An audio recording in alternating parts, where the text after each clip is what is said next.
जय Hind. Worth नॉलेजिंग channel में आप सब दोस्तों का हार्दिक स्वागत है। देखते हैं आज के वीडियो में टॉप 30 सामान्य ज्ञान के प्रश्न और उसके उत्तर। आपको एक ही वीडियो में सारे प्रश्न एक साथ मिलने वाले हैं, यानी कि इतिहास, भूगोल, इकोनॉमिक्स, सामान्य ज्ञान, विज्ञान, टेक्नोलॉजी, संविधान के प्रश्न, कंप्यूटर, स्पोर्ट्स, सारे प्रश्न आपको एक ही वीडियो में एक साथ मिलने वाले हैं। यानी कि आपकी आने वाली चाहे कोई भी कॉम्पिटिटिव एग्ज़ाम हो तो इसके लिए आपको ये वीडियो बहुत बहुत यूज़फुल होने वाला है।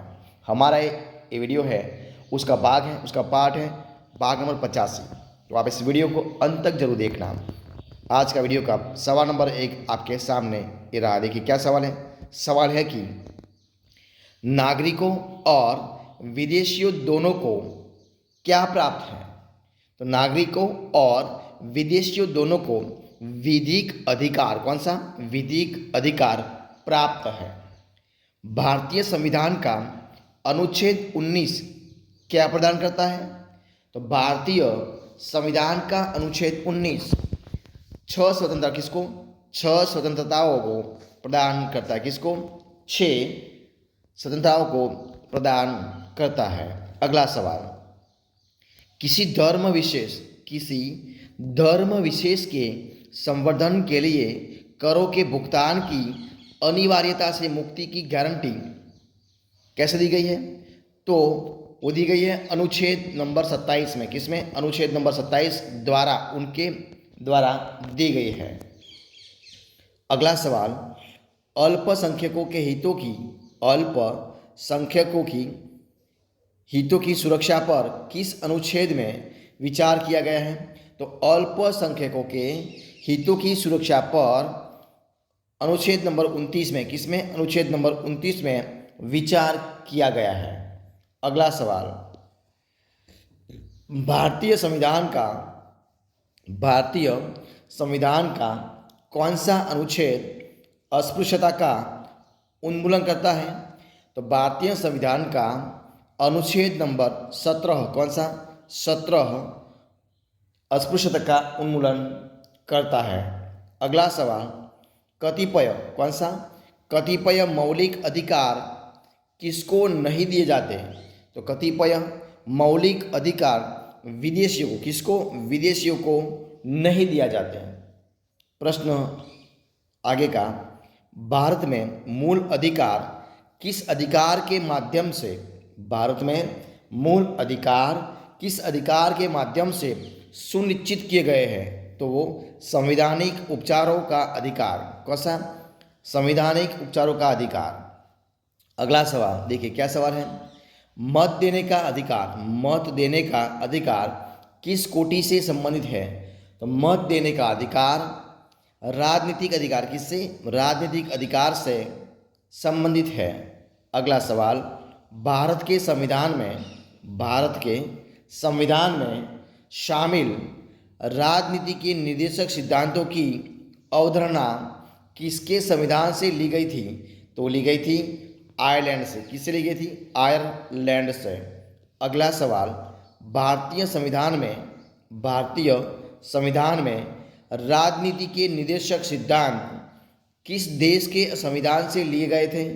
तो भारतीय संविधान में राजनीति के निर्देशक सिद्धांत आयरलैंड, कहाँ से? आयरलैंड के संविधान से लिए गए थे।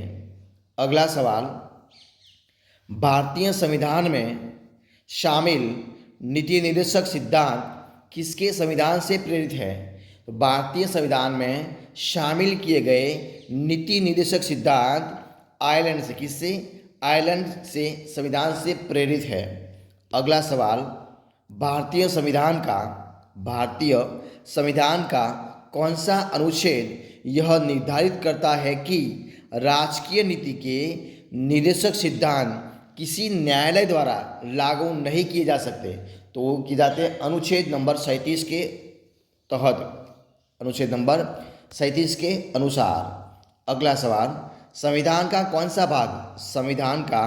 कौन सा भाग राजनीति के निर्देशक सिद्धांतों से संबंधित है। तो संविधान का भाग नंबर 6 कौन सा है? भाग नंबर 4, यानी भाग नंबर 4 जो है वो भाग नंबर 4 राजनीति के निर्देशक सिद्धांतों से संबंधित है। अगला सवाल, ग्राम राज्य के माध्यम से राम राज्य के बारे में किसने कहा था? तो वो कहा था महात्मा गांधी जी ने कहा था। किसने कहा था? महात्मा गांधी जी ने कहा था। अगला सवाल, संविधान के किस संशोधन ने मौलिक अधिकारों की अपेक्षा राजनीति के निर्देशक सिद्धांतों को अधिक महत्वपूर्ण बना दिया है? तो बना दिया है 42वें नंबर के। किससे? 42वें नंबर के।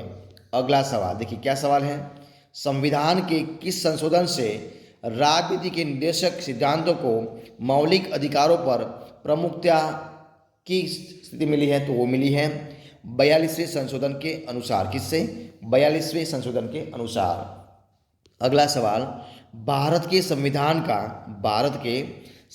का कौन सा अनुच्छेद भारत को कल्याणकारी राज्य घोषित करने से संबंधित है? तो भारत के संविधान का अनुच्छेद नंबर जो 39 है, 39 अनुच्छेद, वो कल्याणकारी राज्य घोषित करने से संबंधित है। अगला सवाल देखिए क्या सवाल है, उपराष्ट्रपति पदेन कहाँ का अध्यक्ष है? तो उपराष्ट्रपति पदेन जो राज्यसभा है उस राज्यसभा का अध्यक्ष है। अगला सवाल देखिए क्या सवाल है, किसने दो पूर्ण अवधियों तक भारत के उपराष्ट्रपति का पद संभाला था? तो वो संभाला डॉक्टर एस राधाकृष्णन। किसने? Doctor S Radhakrishnan. अगला सवाल, भारत के उपराष्ट्रपति पद के पर लगातार 2 बार कौन रहे थे? तो भारत के उपराष्ट्रपति पद पर लगातार 2 बार वो रहे थे डॉक्टर राधाकृष्णन। कौन रहे थे? डॉक्टर राधाकृष्णन रहे थे। अगला सवाल, राष्ट्रपति द्वारा संसद के दोनों सदनों के लिए कुल कितने सदस्यों को नामित किया जा सकता है? तो राष्ट्रपति द्वारा संसद के दोनों सदनों के लिए, यानी कि कौन से? राज्यसभा और लोकसभा, वो दोनों सदनों के लिए कुल कितने सदस्य? तो टोटल यानी कि कुल 14 सदस्यों को नामित किया जा सकता है, यानी कि उनको वहाँ पर ले जा सकता है। ठीक है, उनको नियुक्त किया जा सकता है। ठीक है, भारत का राष्ट्रपति किसका एक अभिन्न अंग है, यानी कि इसका अभिन्न भाग है? तो भारत का राष्ट्रपति जो संसद है उस संसद का एक अभिन्न भाग है, यानी कि उनका हिस्सा है। अगला सवाल, राष्ट्रपति द्वारा संसद के लिए एंग्लो इंडियन समुदाय के कितने सदस्यों को नामित किया जा सकता है? तो राष्ट्रपति द्वारा संसद के लिए एंग्लो इंडियन कितने? तो 2। कितने? तो 2 एंग्लो इंडियन समुदाय के 2 सदस्यों को नामांकित किया जा सकता है। कितने? 2। भारतीय संविधान के अनुसार केंद्रीय मंत्री किसकी इच्छा रहने तक पद संभालेंगे? तो भारतीय संविधान के अनुसार केंद्रीय मंत्री जो भारत के राष्ट्रपति है उस भारत के राष्ट्रपति की इच्छा अनुसार तब तक वो पद संभाल सकते हैं। अगला सवाल देखिए क्या सवाल है, राज्यसभा के सदस्य का निर्वाचन कितनी अवधि के लिए होता है? तो राज्यसभा के जो सदस्य होते हैं उस सदस्य के निर्वाचन तो वो 6 वर्ष के लिए, कितने? 6 वर्ष के लिए अवधि के लिए उनको नियुक्त यानी कि निर्वाचन किया जा सकता है। अगला सवाल, राज्यसभा के लिए राष्ट्रपति द्वारा कितने सदस्य नामित किए जाते हैं? तो राज्यसभा के लिए राष्ट्रपति द्वारा कितने? तो 12। कितने? 12 सदस्य नामित किया जा सकता है। अगला सवाल, पहले वित्त आयोग का गठन कब हुआ था? तो पहले वित्त आयोग का गठन हुआ था ईस्वीसन 1951 में। कब हुआ था? ईस्वीसन 1951 में। अगला सवाल, भारत के राष्ट्रपति द्वारा वित्त आयोग की नियुक्ति कितने वर्षों बाद की जा सकती है? तो भारत के राष्ट्रपति द्वारा वित्त आयोग की नियुक्ति 5 वर्ष, कितने? 5 वर्षों के बाद की जा सकती है। अगला सवाल, वित्त आयोग की नियुक्ति कौन करता है? तो वित्त आयोग की नियुक्ति करता है राष्ट्रपति। कौन करते हैं? राष्ट्रपति करते हैं। अगला सवाल और इस वीडियो का लास्ट सवाल देखिए क्या सवाल है, संघ लोक सेवा आयोग कौन है? संघ लोक सेवा आयोग के सदस्यों की नियुक्ति किसके द्वारा की जाती है? तो वो भी राष्ट्रपति के द्वारा की जा सकती है। तो दोस्तों आपके सामने मैं डेली जो 30 यानी जो 30 क्वेश्चन रख रहा हूँ उसका वीडियो मैं इधर खत्म करता हूँ। अगर आपको इस वीडियो अच्छा लगा हो, यूजफुल लगा हो, पसंद आया हो तो आप इस वीडियो को लाइक कीजिए, कमेंट कीजिए, आपके दोस्तों में शेयर कर दीजिए और लास्ट में आपने अब तक इसी वीडियो को यानी कि इस चैनल को सब्सक्राइब नहीं किया है तो वर्थ नॉलेजिंग चैनल को सब्सक्राइब करना मत भूलें। हमारे इस वीडियो को अंत तक देखने के लिए आप सब दोस्तों का मैं दिल से बहुत बहुत धन्यवाद करता हूं। हम लोग फिर मिलेंगे एक नए वीडियो के साथ, नए टॉपिक के साथ। तब तक बने रहें, खुश रहें। जय हिंद, जय भारत, बेस्ट ऑफ लक।